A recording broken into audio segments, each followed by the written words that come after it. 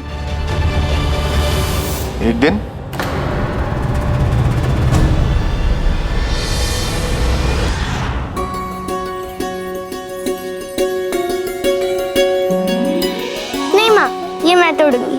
अच्छा ठीक है।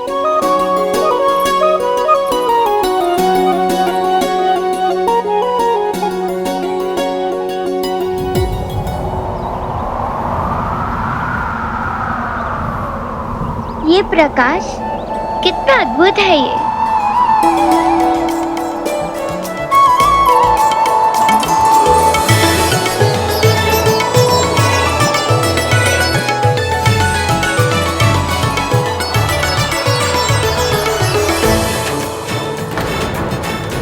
सती, ये कहाँ चली गई?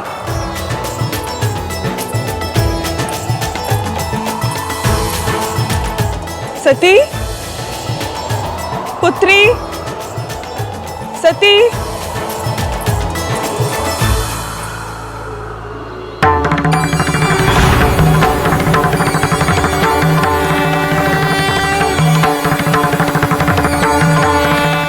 सती, पुत्री, सती कहाँ हो?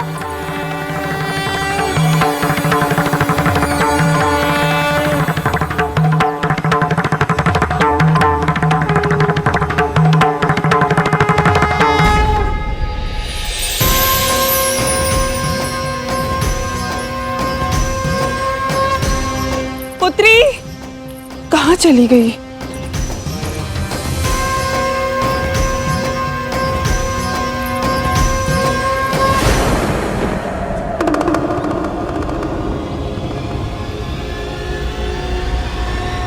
सती, ये क्या कर रही हो तुम सती? ये क्या कर रही हो सती? सती, मैं कुछ कह रही हूँ, सुनो मुझे। चलो यहाँ से। सती। माँ, मुझे नहीं पता मैं यहाँ कैसे आ गई, पर वो आकृति जिसके बारे में मैं सदैव आपको बताया करती थी, जो मेरे सपनों में आती थी, यही है वो आकृति।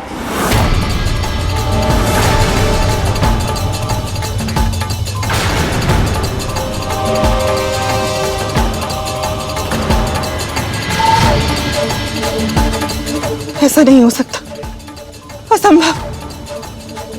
ये स्वप्न नहीं, दुस्वप्न है। माँ, आप क्या कहना चाहती है? मैं कुछ समझी नहीं माँ। जिस आकृति की तुम बात कर रही हो सती, जानती भी हो वो क्या है? शिवलिंग है ये, शिव का अमूर्त निराकार रूप। शिव? वो कौन है माँ? शिव कौन है, शिव क्या है, इसकी व्याख्या करना तो बड़े बड़े ज्ञानियों के लिए भी बहुत कठिन है। मैं तो बस इतना जानती कि शिव पवित्र त्रिदेवों में से एक है। त्रिदेव अर्थात तुम्हारे दादाजी श्री ब्रह्मदेव, जिन्होंने सृष्टि के आरंभ में पराशक्ति की सहायता से सभी की रचना की। श्री विष्णु, जो सृष्टि के पालनहार हैं, जिनकी पूजा तुम्हारे पिताजी और हम सब करते हैं। और ये पशुपति महादेव शिव, अंत में जाकर सब इनमें ही लय हो जाते हैं।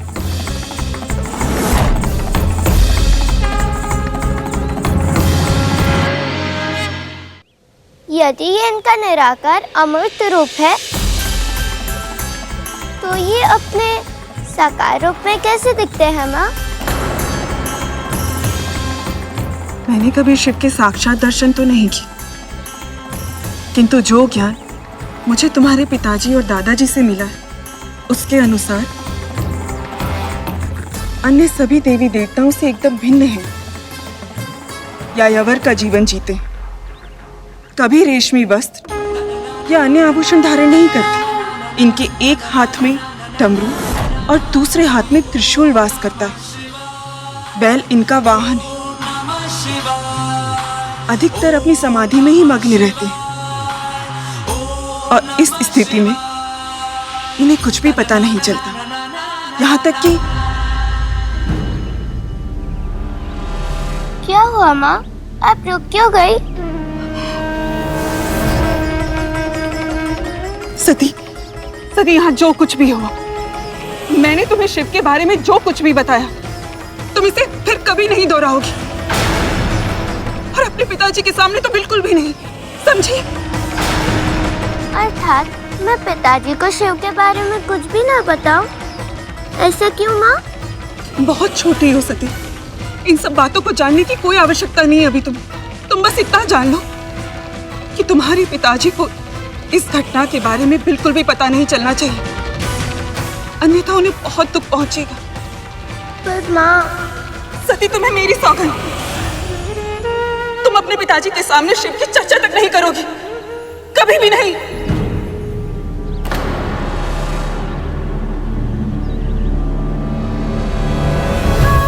ये तो तुम भी नहीं चाहोगी ना सती कि तुम्हारे पिताजी को दुख पहुंचे, है ना पुत्री?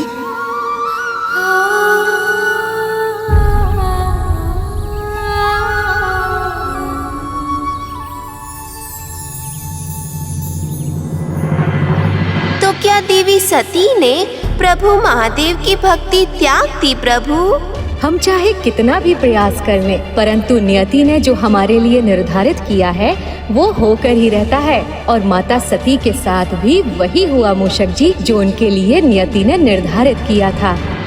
उस दिन तो माँ ने अपनी पुत्री को रोक लिया, पर एक माँ अपनी युवा संतान को कुछ भी करने से पूरी तरह कब तक रोक पाती? और उस संतान को जो एक भक्त भी थी, और ऐसी भक्त जिसने अपने ईश्वर को ही अपना सर्वस्त्र मान लिया हो। हाँ मूषक जी, मामी श्री का कथन भी सत्य है। कुछ भक्त अपनी नियति स्वयं लिखते हैं और ईश्वर को उनकी पुकार सुनकर स्वयं आना पड़ता है। जैसे मामा श्री इस भक्त के लिए आए हैं, और जैसे स्वयं देवों के देव महादेव आएंगे माता सती के लिए।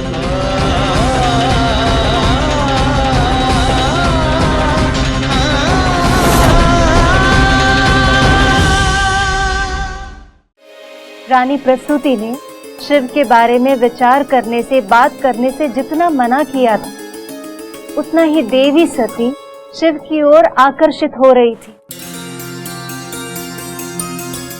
वो शिवलिंग के दर्शन के लिए नित्य रूप से जाने लगी।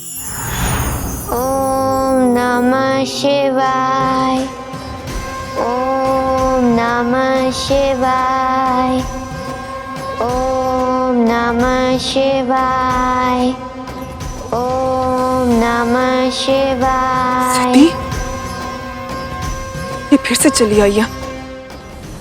सती, पता नहीं क्यों आपको जाने बिना ही मुझे आपके साथ बहुत ही गहरे संबंध का अनुभव होता है। जब मैं आपके सामने नहीं होती, मैं ही नहीं होती। विचित्र से अधूरेपन का आभास होता है मुझे, पर जैसे ही मैं आपके दर्शन करती हूँ, मुझे अभूतपूर्व प्रसन्नता मिलती है महादेव। ये कैसा संबंध है इसका शिव के साथ? जितना हम इसे शिव से दूर रखने का प्रयास करते हैं, शिव के प्रति इसकी भक्ति उतनी ही बढ़ती चली जाती है। एक अलौकिक शक्ति आ जाती है मुझ पे। ऐसा लगता है जब तक मैं आपके साथ हूँ, मैं कुछ भी कर सकती हूँ।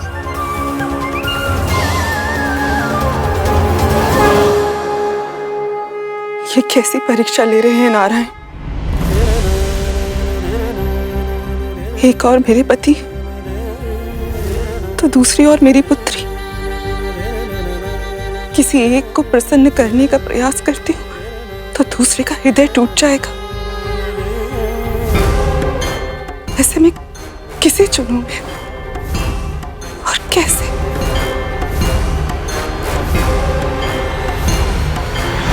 प्रजापति दक्ष की पत्नी रानी प्रसूति की दुविधा दिन ब दिन बढ़ने लगी, क्योंकि एक बार जब देवी सती को शिव की धुन लगी तो फिर उनका ध्यान सांसारिक बातों से हटता चला गया और वो स्वयं शिव में रमती चली गई। अपने पिता के साथ भ्रमण करने के स्थान पर वो अनेक पहर तक शिवलिंग के सामने ध्यान में बैठी रहती। समय के साथ शिव में उनकी आस्था, भक्ति, प्रेम और भी प्रगाढ़ होता गया।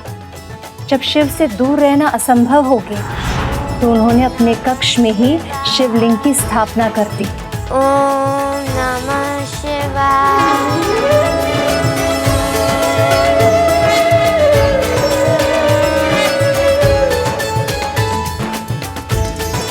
प्रभु महादेव की स्थापना, वो भी अपने कक्ष में।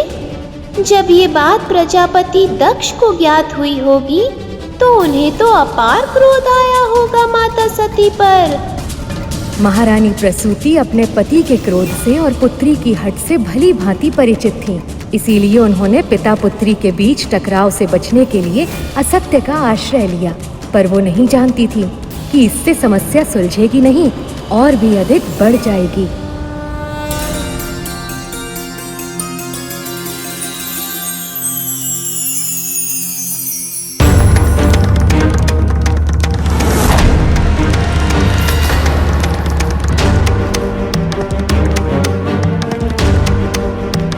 ओम नमः शिवाय। ओम नमः शिवाय।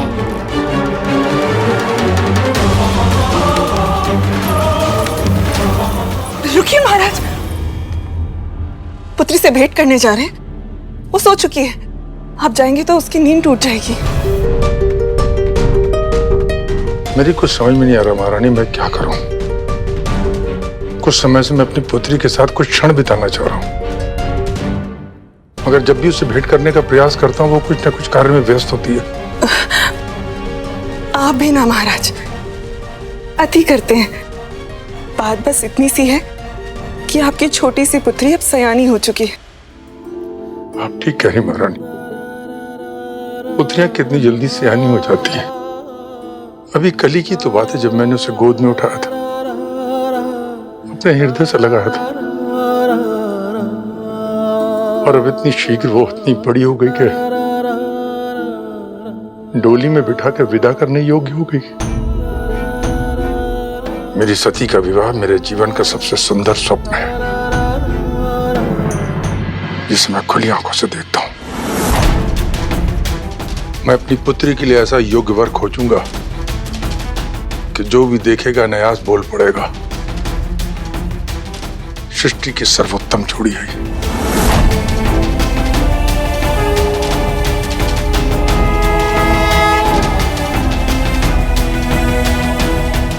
आप देखिएगा महारानी, मैं अपनी सती के विवाह इतने धूम से करूंगा कि संसार कल्प के अंत तक सदैव स्मरण करेगा।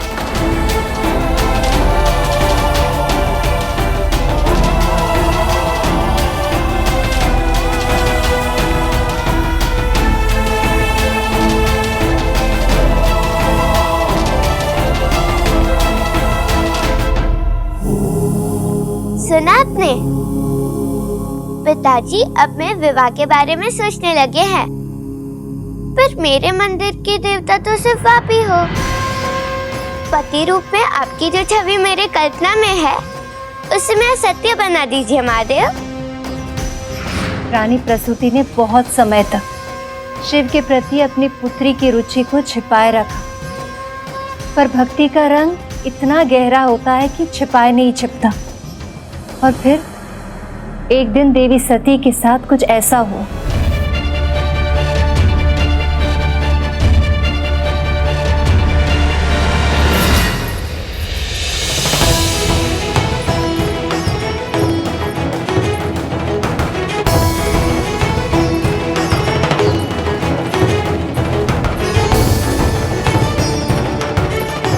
पुत्री सती, पुत्री सती, किन विचारों में खोई है, जैसे मेरी पुकार सुनाई नहीं दे रही।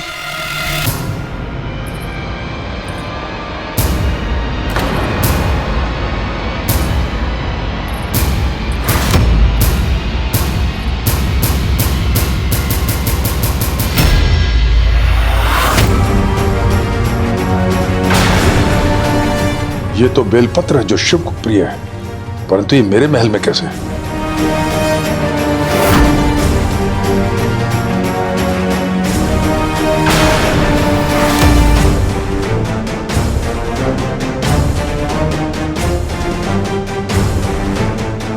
सती! रुक जाइए महाराज। महाराज, रुक जाइए महाराज।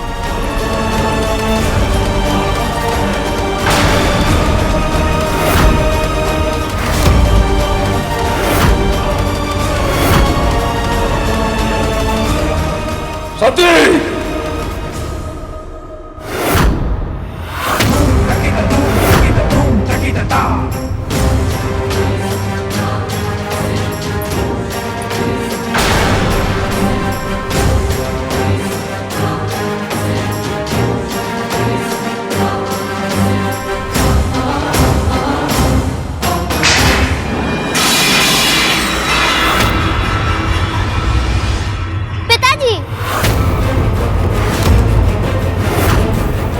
मेरे शत्रु की पूजा करने का दुस्साहस कैसे किया तुमने सती? शत्रु?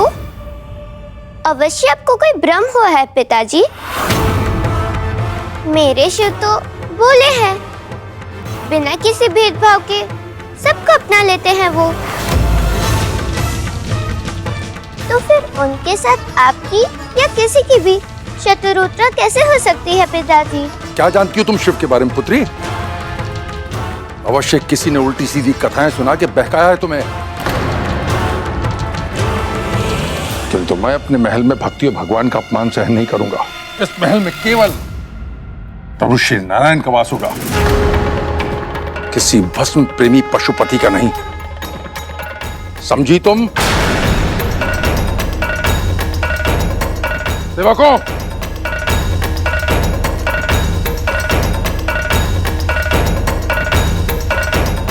शिवलिंग को उठाकर बाहर फेंक दो।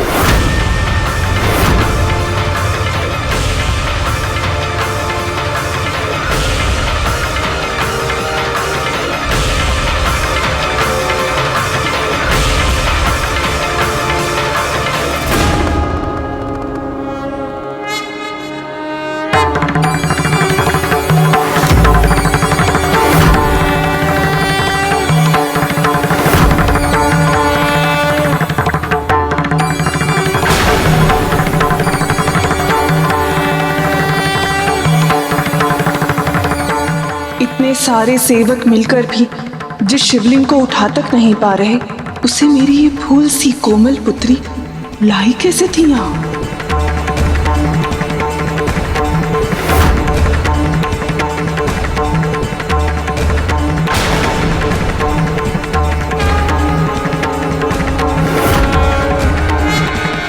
सेवकों,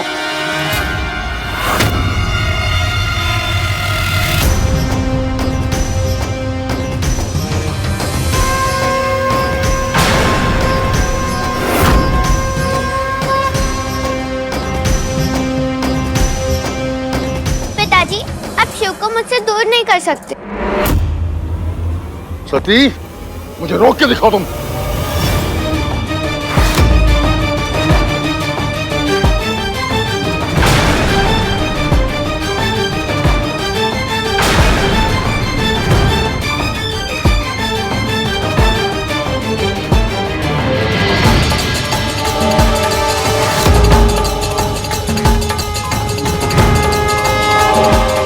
मुझे पूर्ण विश्वास है कि मेरे महादेव को मुझसे कोई अलग नहीं कर सकता।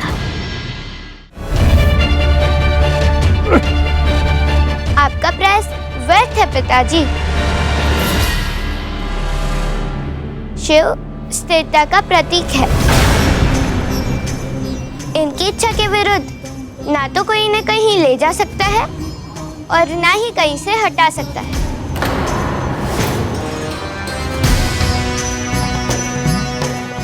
इनको गति दी जा सकती है तो केवल प्रेम और श्रद्धा से।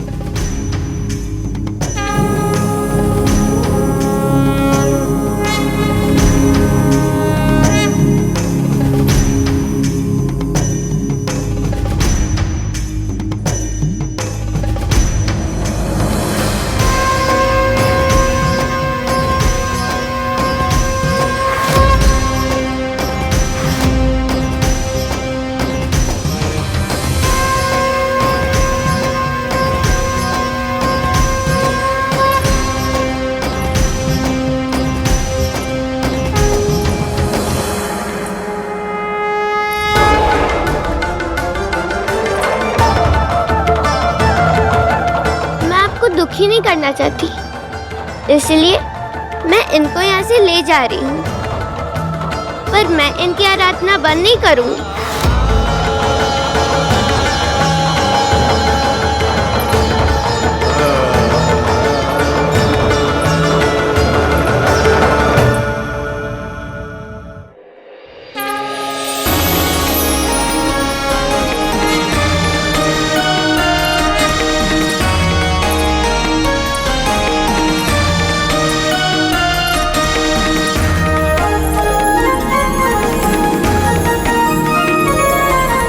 उस दिन देवी सती ने शिवलिंग को इतनी सरलता से उठाकर ब्रह्मदेव और नारायण के मन में एक विचार जागृत किया।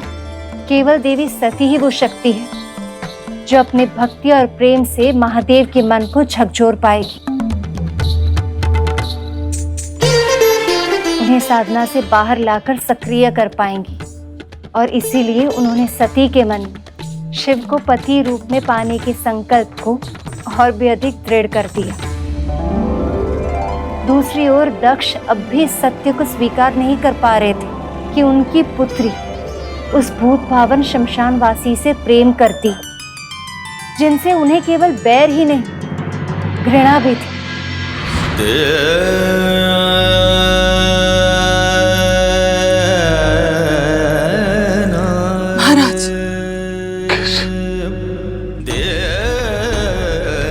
कैसे महारानी? जिस पुत्री को मैंने अपने प्राणों से अधिक प्रेम किया, उसने मेरे साथ ही ऐसा कैसे कर सकती सती? महाराज, मैं जानती हूँ शिव आपको तनिक भी नहीं सुहाते, किंतु एक बार सती की दृष्टि से शिव को देखने का प्रयास। असंभव!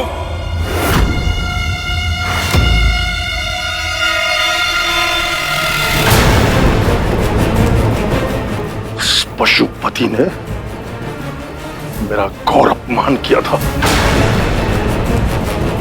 और वो भी भरी सभा में। जीवन भर स्मरण रहेगा उसका वो दंड व्यवहार। ये कैसा नाता है सती का शिव के साथ, जो उनके लिए अपने पिता का भी विरोध कर दिया इसने।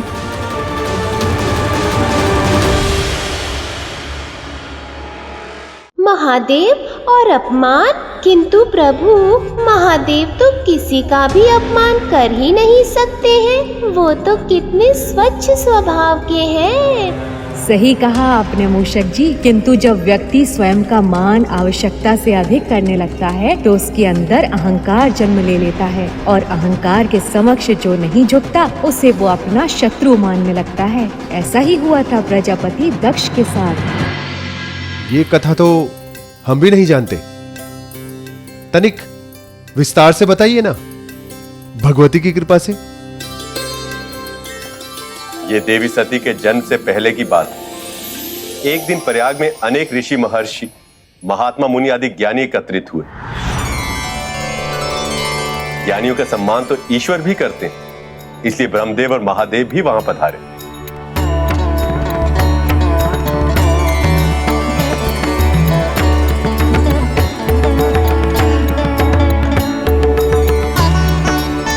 प्रणाम ब्रह्मदेव। प्रणाम ब्रह्मदेव। नारायण नारायण। संसार में सभी ऋषि महर्षियों के लिए पूज्य सृष्टि के सर्जक जगत पिता ब्रह्मा को हमारा प्रणाम। आप सभी का कल्याण हो।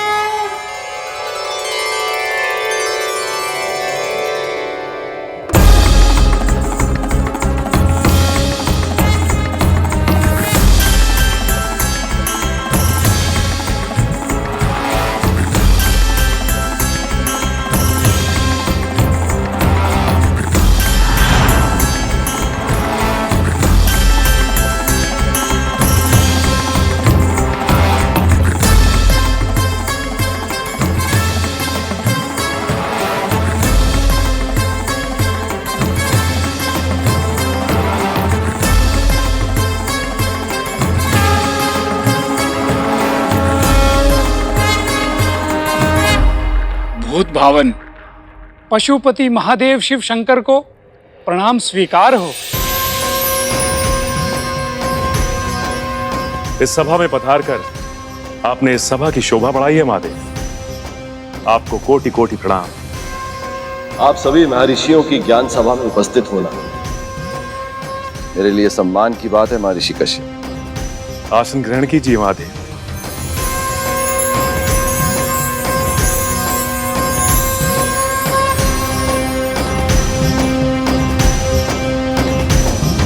इस सभा को सबसे पहले संबोधित करने के लिए आपसे अधिक उपयुक्त कोई नहीं है महादेव। कृपया हमारा निवेदन स्वीकार कीजिए। हम सभी आपके ज्ञान के अमृत का प्रसाद चखना चाहते हैं। ज्ञान से अधिक अनिवार्य इस संसार में कुछ भी नहीं है ऋषिगण। ज्ञान से ही उत्तम समाज का निर्माण होता है, पर इसे बाहर ढूंढने का प्रयास करना व्यर्थ है। सच्चा ज्ञान स्वयं के भीतर छुपा होता। अपना ध्यान साधना में लगाइए, ज्ञान की प्राप्ति अवश्य हो।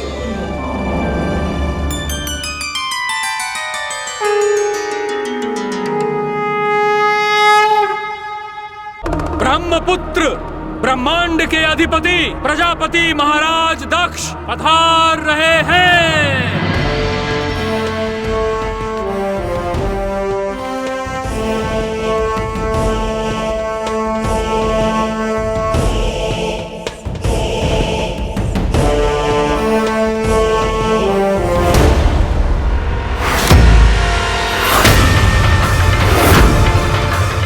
मेरे सम्मान में सब खड़े हो गए, क्योंकि ये उद्दंडी अघोरी बैठकर मेरा अपमान कर रहा है।